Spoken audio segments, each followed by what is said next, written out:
तुर्की में हूँ। चलते चलते ना मेरी नजर चोटी पे पड़ी है। मैंने अपनी जिंदगी में इतनी तेज रफ्तार चोटियां नहीं देखी, बहुत तेज रफ्तार है।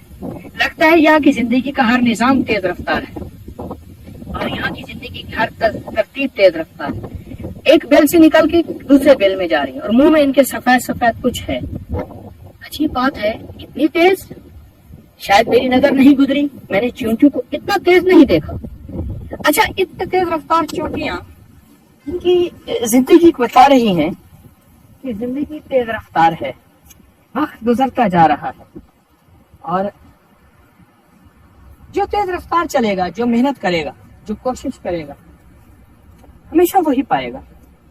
इधर भी शहर है, उल्फा शहर में हूँ, इस्तांबुल से 1300 किलोमीटर। इधर गाड़े हैं सारी।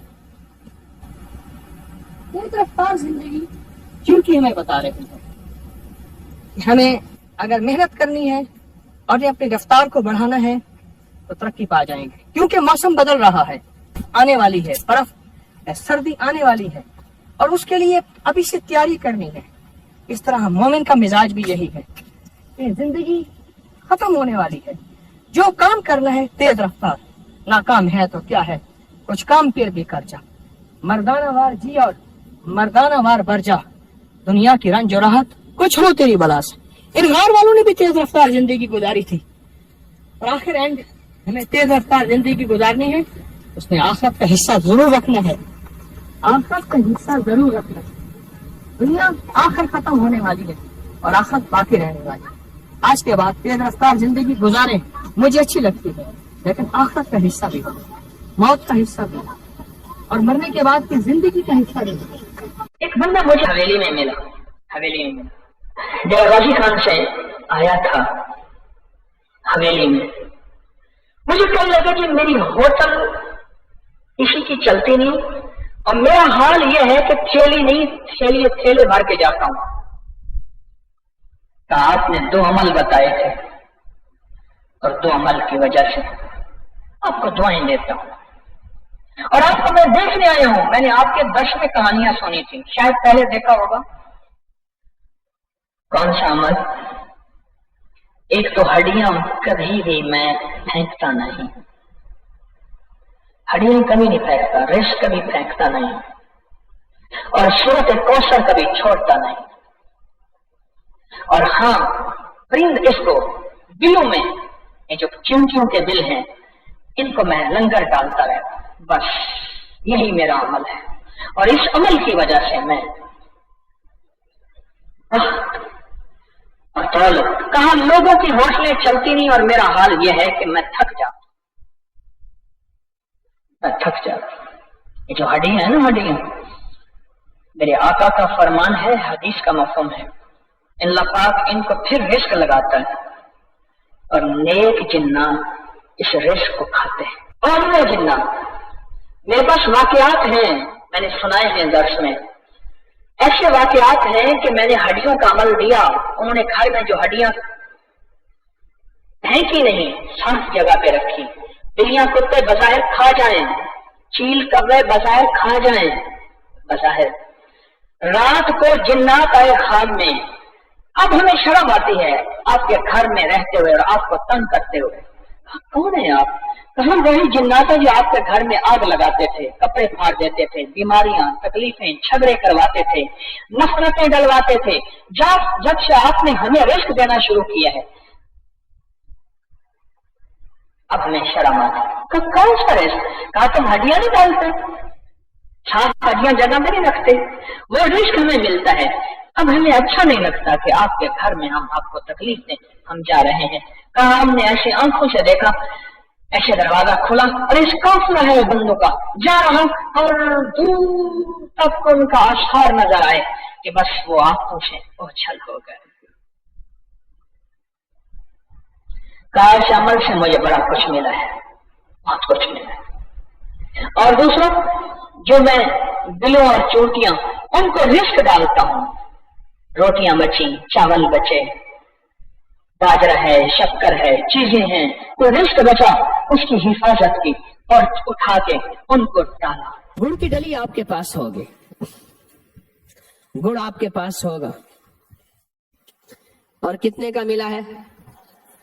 کسی دربار آستانے سے 10 روپے میں، بچہ راضی نہیں تھا، 10 روپے کا گڑ ملا ہے۔ اب دیکھیں تو صحیح، وہ بھی کینٹین سے ملا ہے، ہم نے نہیں دیا، کینٹین سے ملا ہے، 10 روپے کا گڑ ملا ہے۔ اور مقصود اور مطلوب کیا ہے؟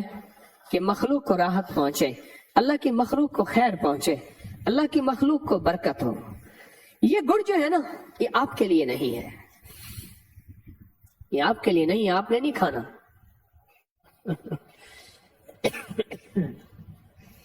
ہمارے ایک صاحب ہے، وہ نا بیٹھے بیٹھے ایک ایک پاؤ چینی کھا جاتے تھے، چینی ایک ایک پاؤ، گڑ آدھا آدھا کلو کھا جاتے تھے۔ کہنے لگے اگر شوگر گڑ چینی سے ہوتی تو مجھے کیوں نہیں ہوتی؟ لیکن احتیاط بھی ضروری ہے۔ میرے گھر میں نا ایک سوراخ کیا چونٹیوں نے، میں نے کہا بیٹا ان چونٹیوں کو روز مٹی نکالتی تھی، میں نے کہا ان کے ساتھ نا پسا ہوا، ہم نے کیا کیا ہوا گھر میں، گڑ کو پیس کے اس کو موٹی چھلنی سے نکال کے اس کی شکر بنا لی۔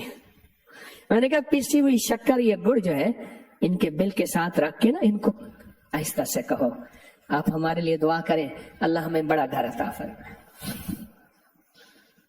اچھا صبح دیکھتے تھے تو وہ گڑ شکر نہیں ہوتا تھا، لے جاتے تھے، ان کی مٹی ہم اٹھا لیتے تھے جھاڑو سے، پھر وہ اور مٹی نکالتے تھے، پھر ان کو اور گڑ دیتے تھے، شکر دیتے تھے، اور یہی پیغام دیتے تھے، اور دیتے رہے اور دیتے رہے۔ اللہ نے اپنے نام کی برکت سے عطا کر دیا۔ بے زبان دعائیں کرتے ہیں، بے زبان بولتے ہیں۔ سورت نمل ایک پوری سورت ہے، چونٹی نمل کہتے ہیں چونٹی کو، سورت نمل ایک پوری سورت ہے۔ یہ گڑ ابھی دم ہوگا، آپ نے اس کو پیسنا ہے۔ آپ نے کس کو گھر کی چونٹیوں کے بلوں میں، اس دن میں دیکھ رہا تھا چونٹی نے مٹی نکالی، آج کل چونٹیاں اپنے گھر کو، اگر چونٹیاں کے بل نہیں ملتے، آپ کو نہیں ملتے، قبرستان میں کیڑے مکوڑوں کے بل پہ ڈال دیں۔ اگر چونٹیوں کے بل نہیں ملتے کہاں ڈال دیں؟ قبرستان کے کیڑے مکوڑوں کے بلوں میں ڈال دیں۔ اور لیکن اگر گھر میں ہو، اگر گھر میں ہو تو اچھی بات ہے، اگر گھر میں ہو، ورنہ قبرستان کے۔ اور اس کے آپ نے کتنے حصے کرنے ہیں؟ 40 حصے کرنے ہیں۔ کتنے؟ اس کے 40 حصے کرنے ہیں، چھوٹی چھوٹی پوڑیاں 40 بنا دینی ہے شاپر میں، اور یہ روز ڈال دینی ہے، دوسرے تیسرے ڈال دینی ہے، یہ ایک صاف جگہ پہ، اور اپنی مراد پیش کرنی ہے۔ ایک واقعہ سنو، انارکلی تھانہ ہے، اس کا ایک ایس ایچ او ہوتا تھا۔ اس کے ایس ایچ او نے کہا، ان سے میرا تعلق تھا، فوت ہو گیا، ایک ڈاکٹر صاحب تھے، ان کے ہاں بیٹھنا ہوتا تھا، وہ بھی اللہ والے ہیں، آج کل بحریہ ٹاؤن میں رہتے ہیں، بوڑھے ہو گئے، بہت زیادہ درویش ہیں۔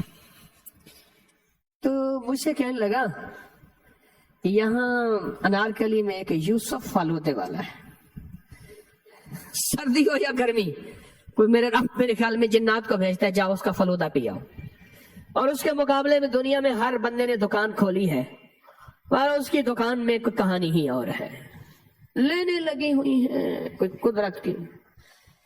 وہ ایسے جو کہنے لگا، میں نے اس سے پوچھا، میں نے کہا آپ کے اتنے بڑے رزق کی وجہ کیا ہے؟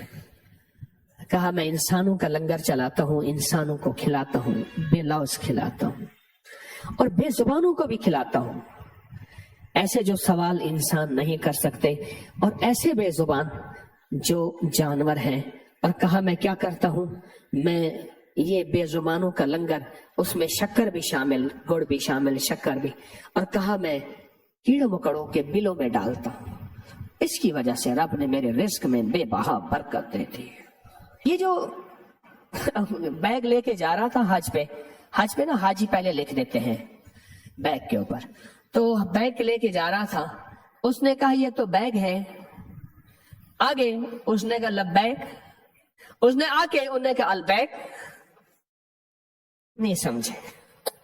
وہ ایک بروسٹ ہے، اس کا نام ہے البیک، البیک، انہوں نے کہا اب ہے بیگ، آگے جائے گا تو لبیک، اس کے بعد تو لبیک بھی بھول جائے گا، پھر اسی کی لائن میں لگ جائے گا۔